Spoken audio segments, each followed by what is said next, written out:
Turning to Eskom now, Leseja Marokane has been appointed as the new Chief Executive Officer and is set to resume the role by March of 2024. While Public Enterprises Minister Pravin Gordhan has emphasized Marokane's leadership capabilities in addressing Eskom's current challenges, lingering uncertainties persist regarding internal coordination within the utility. Joining us to dissect the complexities and give insight on what lies ahead for Eskom is energy writer for Business Day, Denene Erasmus. Denene, thank you for your time and a good afternoon to you. Hi, Nolitande. How are you? Wonderful. How are you?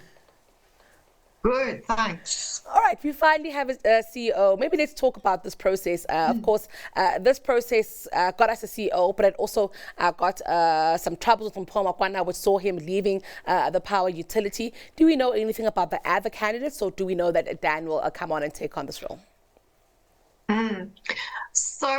So we do know that more than 400 people applied for the job, according to the Department of Public Enterprises, 409 people in total. So there was certainly no shortage of candidates. That was whittled down to about 12 candidates that went further in the selection process. I think some of the interesting names, so of course Marokane was mentioned early on as one of the front runners, and then another interesting candidate that was written about a bit in the media was Ayanda Noah, who's with the Central Energy Fund. She is also a former group executive at Eskom for distribution. And I think there was quite a bit of excitement about the prospect of a female CEO for Eskom, but then in the end, as we all now know, it's the current interim boss at the sugar company Tongaat Hewlett, Dan Marokane, who eventually ended up in the post. I want to move away from him in a bit, but I just want to maybe clarify the two issues that I've seen come up just reading about him. Tongaat Hewlett, of course, not in a great position right now, but also his initial exit from Eskom. Do we know exactly what's happened with those two aspects of his professional life? So Marokane was at Eskom between 2010 and 2015, where he held various positions, including at the time when he left, being the head of group capital, which meant that he managed procurement in some of the very large projects, such as the build of Medupi and Kusile. He left after being suspended in March 2015, and the board said at the time that this was so that they could run an independent inquiry into some dealings of the company. Marokane himself never faced any direct accusations of wrongdoing, and I think it was later revealed in the Zondo Commission of Inquiry that the ousting of Marokane and other executives around that same time was all part of a Gupta-linked plot. I think if we look back at Judge Zondo's comments in the Zondo report, he said that the suspension of Marokane and other executives was a crucial step to pave the way for the capture of Eskom by the Guptas. So that's the context in which Marokane left Eskom in 2015. He has, for the last year or so, he's been interim group CEO, as I said, at the troubled sugar company Tongaat, which and where he's overseeing the business rescue process unfolding at the sugar company. Now, I'm keen to hear about the task that lays ahead for him, because it's not an easy task that lays ahead of him. In fact, many people have gone into Eskom really with lots of hope and courage in their hearts and kind of left downtrodden. And I think that's a reality that he might have to face, Denene. But let's talk about that, the work that lies ahead of him, considering also that we have seen this revised energy plan for South Africa. It's a difficult job, and I think quite surprising to know that 400 people wanted the job, and certainly I think a job that comes with a lot of scrutiny. It has been the worst year for Eskom, and so far all the efforts to improve generation performance has not yielded much noticeable success. We're still experiencing daily load shedding, and even recently went up to stage 6 load shedding again. So I think obviously one of the most important tasks that he will face is to achieve the turnaround in generation performance at Eskom, which is a very difficult task considering the age of many of the coal-fired power stations in the fleet. And I think it would be good if with Marokane in the role we can see some more transparency and to understand what really is possible in terms of generation performance. At the moment, Eskom is targeting an average energy availability factor for the generation fleet of about 60%. They're far off from meeting that. We're sitting at about 55% at the moment. So maybe some more realistic targets will help.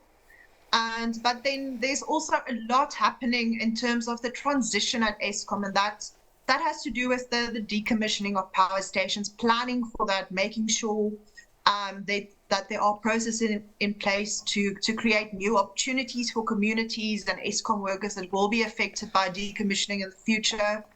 We've seen from what happened at Kumati that was shut down last year that if these decommissionings aren't planned well ahead of time, and if the process doesn't start 5, even 10 years in advance, then you do end up with a disaster where many people's livelihoods are ripped away from them.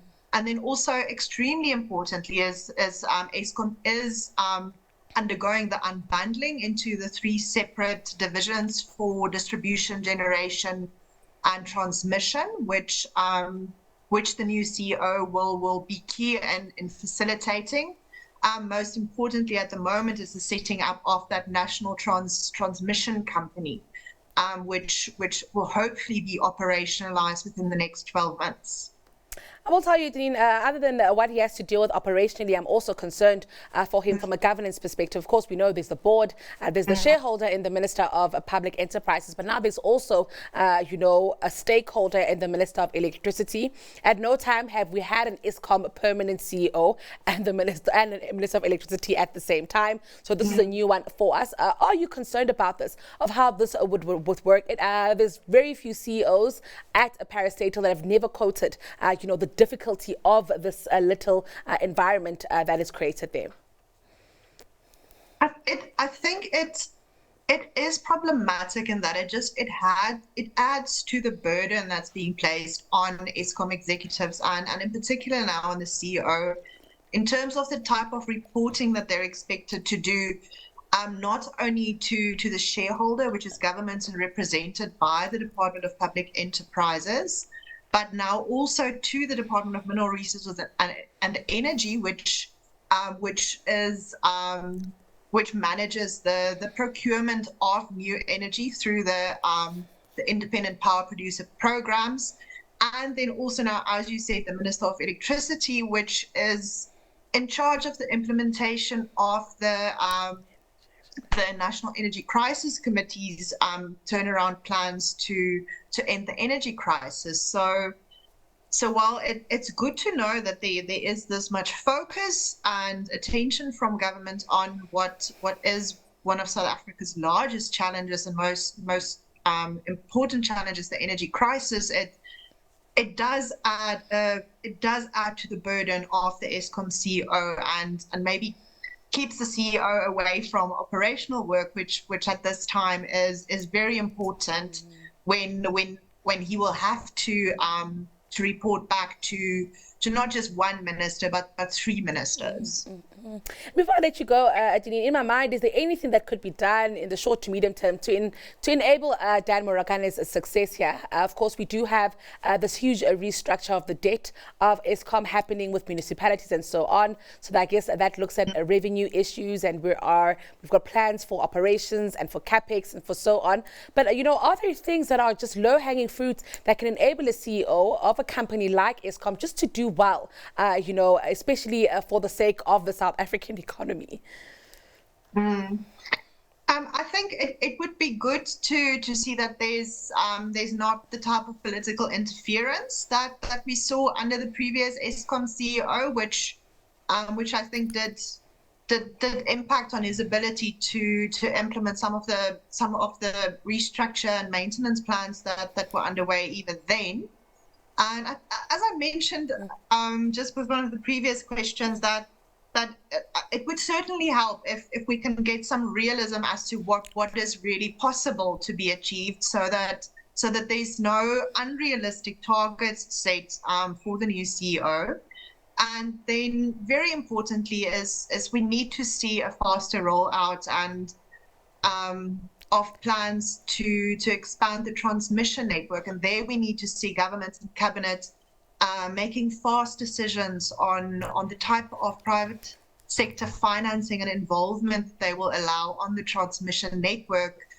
Because at the moment we are sitting in a situation where even if there is a lot of appetite to add new renewable generation capacity, the grid access to actually do so just doesn't exist. So we really need to see fast movement from government and cabinet on making those types of decisions. Well, Denene, it's always a pleasure hearing from you. Thank you for this. I think we'll certainly be speaking about this in 2024, I'm certain. Thank you for your time. That was Energy Writer for Business Day, Denene Erasmus.